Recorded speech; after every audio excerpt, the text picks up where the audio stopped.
منتخب ہو جاتا ہے سندھ بار کا، جی وہ ہو گیا، اس کو اب اگر پاکستان بار میں ووٹ دینا ہوتا ہے تو وہ کروڑوں روپے کماتا ہے، اور وہ چلتے ہیں، وہ مجبور ہوتے ہیں کہ وہ چل رہا ہے۔ پاکستان بار والے کیا کریں گے جب وہ 1 کروڑ میں ایک کا ووٹ خرید رہے ہیں، تو وہ کس طریقے سے سر انصاف کی فراہمی کے حوالے سے رکاوٹیں کہاں آ رہی ہیں جس کی وجہ سے مقدمات التوا کا شکار ہے؟ سب سے بڑی اس میں جو وہ آ رہی ہے وہ نظام کی اپنی خرابیاں ہیں۔ نظام کی اپنی خرابیاں اس طرح سے ہیں کہ جو اسلامک جوڈیشل کونسل ہے وہ اس کی بھی بناوٹ جو ہے وہ عادلانہ نظام پر نہیں ہے، اس کی ترتیب اور تعمیر جو ہے وہ بھی بھری ہوئی ہے تمام اعتراضات سے، اور کبھی بھی کسی صورت میں وہ جو موجودہ سسٹم ہے اس کے مطابق وہ حکومت کے خلاف نہیں جا سکتی، یا سپریم کورٹ جیسے یحییٰ صاحب کے خلاف نہیں جا سکتی، وہ انہی کے اس پر کرے گی۔ سر ایک کیس سامنے آیا ہے جسٹس طالب محمود جہانگیر صاحب کا، ان کی ڈگری کو جعلی قرار دیتے ہوئے اسلام آباد ہائی کورٹ کے چیف جسٹس نے انہیں نوٹیفائی کیا ہے۔ آپ کیا سمجھتے ہیں کہ یہ فیصلہ سپریم جوڈیشل کمیشن کو کرنا چاہیے تھا یا چیف جسٹس کے اختیارات ہیں؟ ہاں، یہ اس کو طارق جہانگیری نے ابتدا سے ہی یہ بتا دیا تھا، اور یہاں کی گواہی سے بتا دیا تھا کہ یہاں ساتھی ساکھ کے وہ ساتھیوں میں سے جی جی، اور وہ تمام چیزیں، تمام اس کے جتنے بھی ڈاکومنٹ تھے وہ جینین تھے، جی کسی میں کوئی وہ نہیں تھا۔ یہ جو بعد میں انہوں نے یعنی سپریم کورٹ نے لکھوایا ہے، وہ لکھوایا ہے یونیورسٹی کراچی یونیورسٹی، جی وہ غلط ہے۔ سر 26ویں 27ویں آئینی ترمیم کے تحت آئینی عدالتیں قائم کی گئی ہیں، آپ کیا سمجھتے ہیں سپریم کورٹ پاکستان کے جج صاحبان بخوبی خدمات انجام نہیں دے پا رہے ہیں جس کی وجہ سے آئینی عدالتیں قائم کی گئیں؟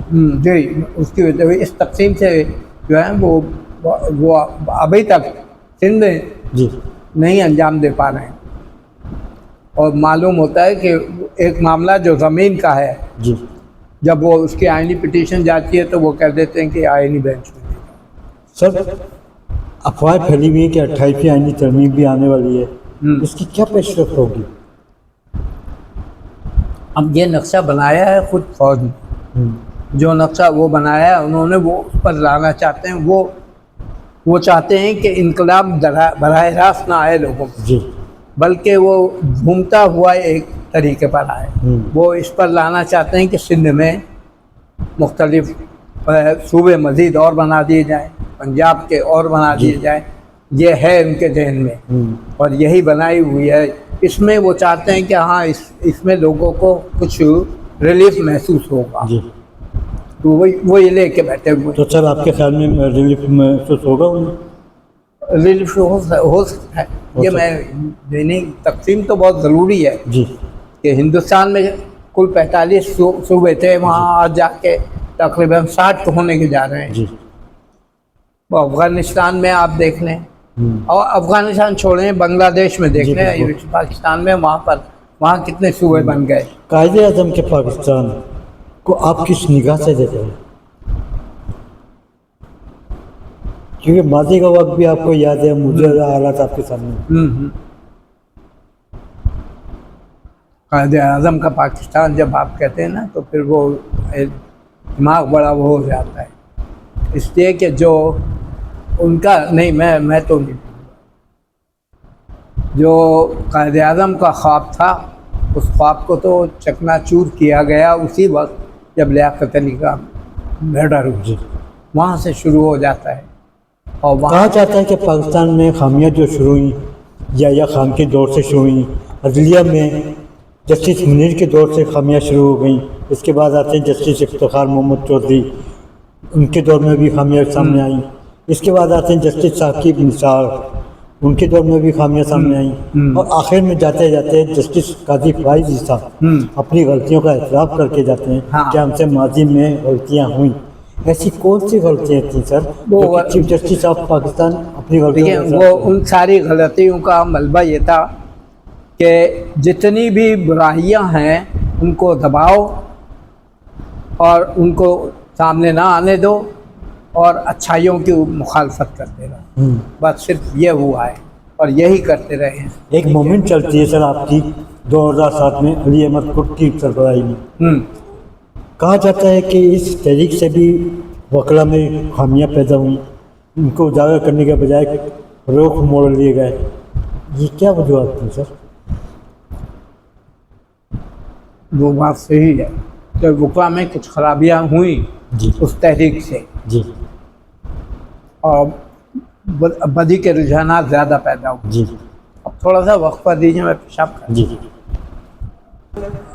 بات یہ ہے کہ آپ کو پاکستان روشن نظر آتا ہے؟ دیکھیں روشن کی بات تو آپ یہ چھوڑ دیں، لیکن بقول علامہ اقبال کے پیوستہ رہ شجر سے امید بہار رکھ، جی تو بہار کی امید ہمیں ہے یقیناً، لیکن اس دور میں سب سے بڑی طاقت جو ہے وہ صرف فوج ہے، اور فوج اگر صرف دیانتدار اور محب وطن ہو جائے تو وہ بہت بڑی بات ہوتی ہے۔ سر کراچی امن و امان کے حوالے سے کیا صورتحال ہے اور کرائم اور جرائم کے بارے میں آپ کی کیا رائے؟ کراچی اتنا بڑا ہو گیا جو اس وقت ہے جی کہ اگر چاہیں تو پورا آپ جو یو اے ای ہے جی پورا یو اے ای اس میں دم ختم ہو گیا، وہ بھی اس کو برداشت نہیں کر سکتے۔ صحیح۔ وہ کراچی کی آبادی تو کئی ایسے ممالک ہیں اقوام متحدہ کی ان سے زیادہ ہے، لیکن اس کو سنبھالنے کے لیے کوئی آنے کے لیے تیار نہیں۔ کل ہم نے کراچی میں دیکھا ہے سر، پاسپورٹ آفس کے پاس ہاں ٹریفک پولیس جی کے نمائندے بائکیں اٹھا رہے تھے، گاڑی میں لے کے ڈال کے جا رہے تھے، صوبائی حکومت تو مانا کہ خاموش تماشا بنی ہوئی ہے، ڈی آئی جی ٹریفک کی کیا خدمات ہیں؟ ڈی آئی جی ٹریفک کی خدمات کراچی کے لیے کچھ بھی نہیں، جی بلکہ اس کا صرف یہ دیکھنا ہے کہ اس کا ٹھنڈا پانی چلتا ہے یا نہیں چلتا ہے۔ جی وہ بھی بن کے ڈی آئی جی آتا ہے تو پیسے دے کے آتا ہے، جی یہ یاد رکھیں۔ تو پھر وہ آئے گا تو وہ یقینی طور پر وہ کوئی فائدہ تو کشمیر پہ بات کرتے ہیں سر، ہاں 27 اکتوبر 1947 جی کشمیر کا یوم سیاہ دن، کشمیری عوام اپنے حقوق سے محروم، آزادی کے منتظر ہیں، آپ کے تجربات کی روشنی میں مسئلہ کشمیر کا حل کیا ہے؟ میں نے دیکھیں پچھلے سال ہی یہ نظم کہی ہے، اور وہ ہے نیلم و جہلم۔ جی وہ تو نیلم کا انہوں نے کوئی اور نام رکھا ہے، جہلم سے تو ہم نیلم سے تو جا رہے ہیں نا، گزر کے ہم۔ ہاں جی تو نیلم و ایک جگہ ایسی ہے کہ جہاں دونوں دریا ملتے ہیں، دو میل ہے۔ جی جو محل۔ دو نہریں ملتی ہیں۔ تو میں نے اسی پہ، اور اس میں میرا تھیم یہ تھا کہ وادی کشمیر کو آزاد ہونا چاہیے، جی پاکستان ہو اور خواہ ہندوستان ہو، اس کو اگر اس جنت نظیر ٹکڑے کو جنت نظیر ہی رہنا دینا چاہتے ہیں جی تو اس کو آزاد ہونا چاہیے مکمل طور پر۔ تو رکاوٹیں کہاں آ رہی ہیں سر مسئلہ کشمیر کے حوالے سے؟ اس میں یقینی طور پر میں تو کہوں گا، میں کھل کے کہتا ہوں کہ فوج بھی ہے اس میں شامل، جی ان کا حقہ پانی نہیں چل سکتا اگر یہ مسئلہ حل ہو جائے۔ جی سر، مودی سرکار کا اندھا قانون، مشال ملک جی انصاف کی فراہمی کے حوالے سے یاسین ملک کی آزادی کے سلسلے میں در بدر کے دروازے کھٹکھٹا رہے ہیں، ہاں آپ کیا سمجھتے ہیں کہ مشال ملک کی کاوشوں سے یاسین ملک کو کچھ راہی انصاف مل پائے گا؟ اگر وہاں کے دیکھیں عدلیہ، میں اتنا کہوں گا، میں دیکھتا ہوں وہ کم سے کم آزاد ہے، جی اس پر بیجا کسی کا کوئی دباؤ نہیں ہے، وہاں پر صرف یہ ہے کہ مقدمہ پیش کرنے والا صحیح ہونا چاہیے. کل ایک پیش ہوا تھا، کل ایک کیس پیش ہوا تھا سپریم کورٹ میں، اور اس پر ابھی سنوائی نہیں ہو پائی. وہ میں اسی چیز کو بتا رہا ہوں کہ ان کے پاس جو ہے سپریم کورٹ ایک ایسا ادارہ ہے جو نہ صرف انصاف کرتا ہے بلکہ اس پہ عمل بھی کراتا ہے. یہ ہے سر. دیکھنے میں آ رہا ہے کہ سفارشی تعلقات نظر نہیں آتے، اقوام متحدہ خاموش تماشائی بنی ہوئی ہے. آپ کی نظر میں مسئلہ کشمیر کو حل کس طرح کرایا جائے؟ دیکھیں، ایک بات تو مشرف نے کوشش کی تھی، اور مشرف گیا تھا اور چاہتا تھا وہ یہ کرنا کہ ہم دونوں فوج ہٹا لیتے ہیں اپنی. اور بہتر یہی ہے کہ جیسے آپس میں تجارت بھی ہو رہی تھی، رابطے بھی تھے، اس لیے کہ وہاں پر اتنے رشتہ ہیں موجود کہ کوئی رشتہ دار یہاں ہے، کوئی وہاں ہے، صرف دریا کے پار ہے، کوئی اس طرف ہے. تو اس کو اتنا بڑا مسئلہ نہیں بنانا چاہیے، بلکہ اس پر ان کو آزادی دونوں کو دینا چاہیے. امریکہ ایران جنگ بندی، پاکستان کا اہم کردار، کیا پاکستان کچھ فائدہ اٹھا سکتا ہے؟ نہیں، کوئی فائدہ نہیں اٹھا سکتا، بلکہ اور ڈبو سکتا ہے. اگر افواج پاکستان کی بات کی جائے، فیلڈ مارشل عاصم منیر، وزیر اعظم پاکستان محمد شہباز شریف نے حال ہی میں کشمیر کو اجاگر کرتے ہوئے عالمی سطح پر کشمیر کی آزادی کے لیے آواز بلند کی ہے. آپ کیا سمجھتے کہ ان دونوں لیڈران کی وجہ سے کوئی مسئلہ کا حل نکل سکتا ہے؟ میری سمجھ میں تو کچھ بھی نہیں آتا. ان کی آواز کوئی آواز نہیں ہے، اس لیے کہ لوگ دنیا یہ سمجھتی ہے کہ یہ جس طرح سے یہ فیصلے کرا کر آئے ہیں وہ سب جانتے ہیں کہ وہ جمہوری نہیں ہے. سر، آپ مصنف بھی ہیں، اشعار بھی لکھے ہیں، آپ نے ماشاءاللہ 2 کتابوں کے مصنف بھی ہیں. مسئلہ کشمیر کے حوالے سے آپ نے کچھ نظم تیار کی؟ ہاں، میں نے مسئلہ کشمیر کے حوالے سے جو نظم تیار کی، 2-4 اشعار سنا دیں ہمیں. وہ باقاعدہ اس وقت تو میرے پاس تو جو ہے یہ میری غزہ پر ہے. یہ غزہ پر ہے. اور یہ جب غزہ 2-4 اشعار سنا دیں، اور کشمیر پہ بھی. کشمیر پر میں آپ کو دیکھیں، ہر 5 فروری کو میں نے ایک قطعہ لکھا ہے. میں اتفاق سے 2015 سے فیس بک پر روزانہ ایک قطعہ لگاتا ہوں. تو اب آپ اندازہ کر لیجیے، جب بھی آیا 5 فروری میں نے کشمیر پر کہہ کر قطعہ لگایا. اور نظم الگ میں نے جیسے بتایا نا، یہ نیلم و جہلم، اس میں میری جو سب سے بڑی چیز وہ تھی، وہ ایک مصرع تھا کہ وادی کشمیر کو آزاد ہونا چاہیے. اگر آزاد نہیں ہوگی تو اس کی جو حسن ہے، جو وہ ہے، وہ ہم بگاڑیں گے. اور کچھ نہیں، اس بارود سے، جو بارود دونوں کے پاس ہے، اس بارود سے ہم یہ اس کا حسن بگاڑیں. جو آپ نے کشمیر پر نظم لکھی ہے، 2-4 اشعار اگر ہو جائیں تو.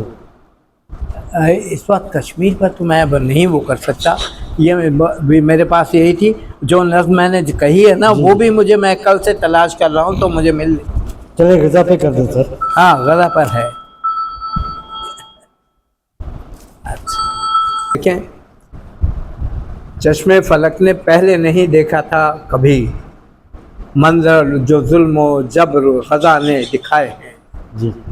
اور اللہ کیسا قہر ہے یہ قتل گاہ میں، اللہ کیسا قہر ہے یہ قتل گاہ میں، مائیں بھی اپنے لال کی لاشیں اٹھائے ہیں. جو شیر خوار دے گیا دم ماں کی گود میں، پھر بھی خدا کا شکر اٹھاتے ہوئے کیا. اور ہوئی اذاں بلند دھماکوں کے درمیاں، سجدہ مگر لہو میں نہاتے ہوئے کیا. انسانیت نہیں ہے فلسطین میں کہیں، ہر سایہ ہے، ہر